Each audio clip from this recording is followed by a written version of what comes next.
নমস্কার বন্ধুরা, আমি তুহিন রিভিউলজি চ্যানেলে আপনাদের প্রত্যেককে স্বাগত জানাই। এখন কথা বলবো রাজকুমার পেরিসামি পরিচালিত, শিবা কার্তিকেয়ান এবং সাই পল্লবী অভিনীত নতুন তামিল সিনেমা আমারান, এটারই রিভিউ করব আজকে। তা আজ মাঝখানে 2-3 দিন ভিডিও আসেনি, একটু অনেক ব্যস্ত ছিলাম, যার জন্য ভিডিও আসতে পারিনি। তা আজকে মূলত, কালকে আমি রাত্রিবেলা এই সিনেমাটা দেখেছি, তা আজকে মূলত সেটা নিয়ে আপনাদের সাথে আলোচনা করব। আর একটু অনেক নয়েজ আসতে পারে হয়তো, কারণ পাশের বাড়িতে একটু অনেক কাজ হচ্ছে, এর জন্য। তা সিনেমাটা আমার কেমন লাগলো, তা এক কথায় বলতে গেলে খুব সুন্দর একটি সিনেমা হয়েছে। এখানটায় মুকুন্দ ভারদারাজনের তার যে কর্তৃত্বটা, সেটা কিন্তু আমরা এই সিনেমার মধ্যে দেখতে পাচ্ছি, যে তার এই সিনেমার মানে এই যে চরিত্রটা, এই চরিত্রটাকে এতটা সুন্দর করে জীবন্ত করে তুলেছে এই শিবকার্তিকেয়ন, সেটা কিন্তু খুব সুন্দর করে দেখানো হয়েছে। এবং সে কিন্তু মানে এমন নয় যে সে অ্যাক্টিং করছে, সে কিন্তু এই ক্যারেক্টারটা হয়ে উঠেছে কোথাও না কোথাও, সেটা দেখতে আরও অথেন্টিক লাগছে। এবং তার সাথে সাথে এই ওয়ার্ল্ডটাকে যেভাবে স্ট্যাবলিশ করা হয়েছে, এবং রাজকুমার পেরিসামি যেইভাবে দুটো জিনিসকে খুব সুন্দর করে ব্যালেন্স করেছে, যে একদিকে তার কর্তৃত্ব মুকুন্দ ভারদারাজনের, এবং অন্যদিকে হচ্ছে যে তার ফ্যামিলি, এই যে দুই দিকের যে জিনিসটা, সেটা কিন্তু খুব সুন্দর করে তিনি সিনেমার মধ্যে তুলে ধরতে পেরেছে। সেটা দেখতে কোথাও না কোথাও খুব সুন্দর লেগেছে।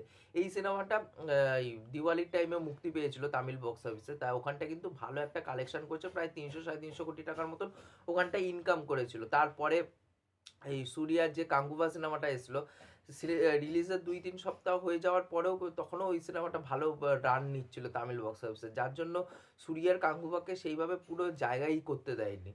তাই এই যে গোট সিনেমাটাতে থালাপাতি বিজয়, যে সিনেমাটা লাস্ট এসেছিল, the greatest of all time, ওই সিনেমাটাতে যেইভাবে মানে লাস্টে শিবকার্তিকেয়ানের হাতের উপর যে বাটনটা পাস করে দিল, যে নেক্সট সুপারস্টার তামিলনাড়ুর, সেটা হচ্ছে শিবকার্তিকেয়ান, সেটা সত্যিই তিনি প্রমাণ করে দিল এই সিনেমার মাধ্যমে। তার অভিনয় দুর্দান্ত লেগেছে, এবং সে এই ক্যারেক্টারটাকে পুরো জীবন্ত করে তুলেছে, সেটা দেখতে কোথাও না কোথাও খুব ভালো লেগেছে।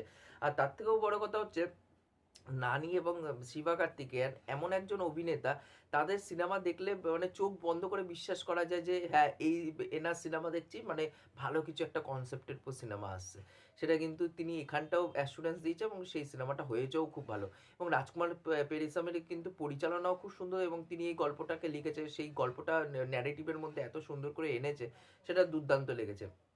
এখানটায় সাই পল্লবী আমি মনে মনে করি ইন্ডিয়ার ওয়ান অফ দ্য মানে বেস্ট অ্যাক্ট্রেস হচ্ছে সাই পল্লবী। তার অভিনয় এখানটায় দুর্দান্ত, তার এই যে ন্যাচারাল অভিনয়, আমরা ন্যাচারাল স্টার নানি বলি, এখানে ন্যাচারাল অ্যাক্ট্রেস সাই পল্লবীকেও বলা উচিত। মানে তার অভিনয়ের মধ্যে একটা মানে সেই ন্যাচারাল ব্যাপারটা কিন্তু ফুটে ওঠে, সেটা দেখতে কোথাও না কোথাও খুব সুন্দর লাগে। এই যে একটা সিন আছে একদম সিনেমার শেষে, যখন মানে শিবকার্তিকে আর কিছু হয়, গুলি লাগে বা সে যুদ্ধে যাচ্ছে কোনো, তখন সে বারে বারে যখন ওই জিনিসগুলো শুনে, সে কেঁদে ফেলে বারে বারে। কিন্তু তাকে একটা প্রমিস করতে বলেছিল যে শিবকার্তিকেয়ন, যে আমি যদি কখনো দেশের জন্য শহীদ হই বা কিছু আমার গলি লাগে বা যা খুশি তাই হয়ে যাক না কেন, তুমি কিন্তু কখনো কাঁদবে না, এটা আমাকে প্রমিস করো। তার জন্য একদম সিনেমার শেষে যখন তার কাঁদার দরকার, সেই জায়গায় কিন্তু সে কাঁদছে না, এবং ওই যে মানে কান্নাটা পাচ্ছে কিন্তু কাঁদছে না, ওই যে এক্সপ্রেশনের মাধ্যমে এত সুন্দর করে সে সাই পল্লবী দেখিয়েছে, সেটা দুর্দান্ত লেগেছে। এবং তার সাথে সাথে যে এই শিবকার্তিকেয়ন বাড়ি একমাত্র ছেলে, তার মা পছন্দ করে না তার ছেলে আর্মিতে যাক, যেহেতু একমাত্র ছেলে বাড়ির। এবং সাই পল্লবীর বাবা, সে বিয়ে দিতে চাইছে না সাই পল্লবীকে, তার একটাই কারণ, সে যেহেতু আর্মিতে চাকরি করে, আর্মিদের লাইফ সুনিশ্চিত হয় না কখনো। সেই যে জিনিসপত্রগুলো এমনভাবে তুলে ধরা হয়েছে সিনেমার মধ্যে, দুর্দান্ত লাগে। এবং কিছু কিছু জায়গায় ক্যামেরার কাছে কিন্তু খুব সুন্দর কিছু কিছু হ্যান্ডেল শট নেওয়া হয়েছে, সেগুলো দেখতে ভালো লাগছে। এই অ্যাকশন দৃশ্যগুলো, সেগুলো কিন্তু খুব সুন্দর লাগে। আর এইটা সিনেমাটা দেখুন, নোন টেমপ্লেট, এর আগে মেজার বলে যেই সিনেমাটা এসছে, ওই সিনেমাটা বলুন, বা শেরশাহ বলে যেই সিনেমাটা এসছে, ওই সিনেমাটা বলুন, তো ওই সিনেমার মধ্যেও যেই টেমপ্লেট দেখতে হয়, এই সিনেমার মধ্যেও সেম টেমপ্লেট দেখতে পেরেছি। বাট সেটা কিন্তু মানে দেখা সত্ত্বেও, যে এই সিনেমাগুলো দেখার সময় না একটা আলাদা ইমোশন কাজ করে, আপনি কিন্তু ইমোশনাল হবেন। আমার কিন্তু সত্যি কথা বলতে গেলে সিনেমা দেখতে দেখতে কিছু জায়গায় আমি চোখের থেকে জল চলে এসছে, মানে এরকম কিছু সিন আছে, সেগুলো দেখতে কোথাও না কোথাও খুব ভালো লেগেছে।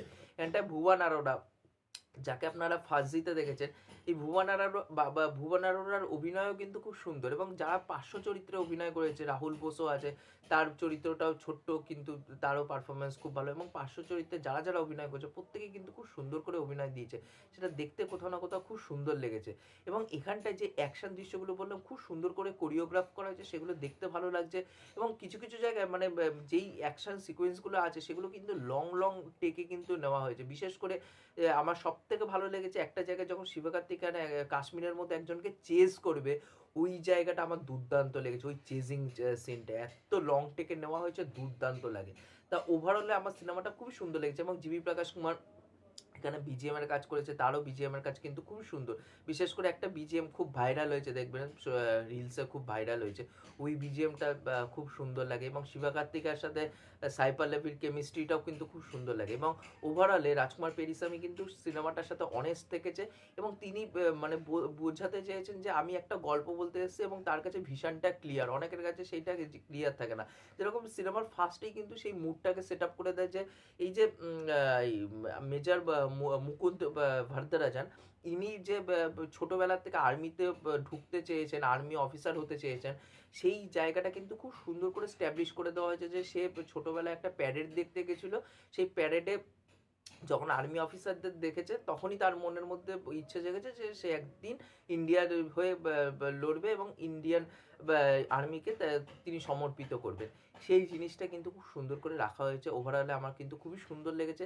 যারা দেখেননি আমি বলবো যে হিন্দি ডাবড অ্যাভেলেবেল আছে, খুব সুন্দর হিন্দি ডাবড নেটফ্লিক্সে অ্যাভেলেবেল আছে, দেখতে পারেন। এবং যারা সিনেমাটা দেখেছেন তারা অবশ্যই নিচে কমেন্ট করে জানাতে পারেন যে আপনাদের এই সিনেমাটা কেমন কী লেগেছে। আর এই ভিডিওটি ভালো লাগলে অবশ্যই লাইক শেয়ার সাবস্ক্রাইব করে পাশে থাকবেন। এখনকার মতন টাটা, বাই।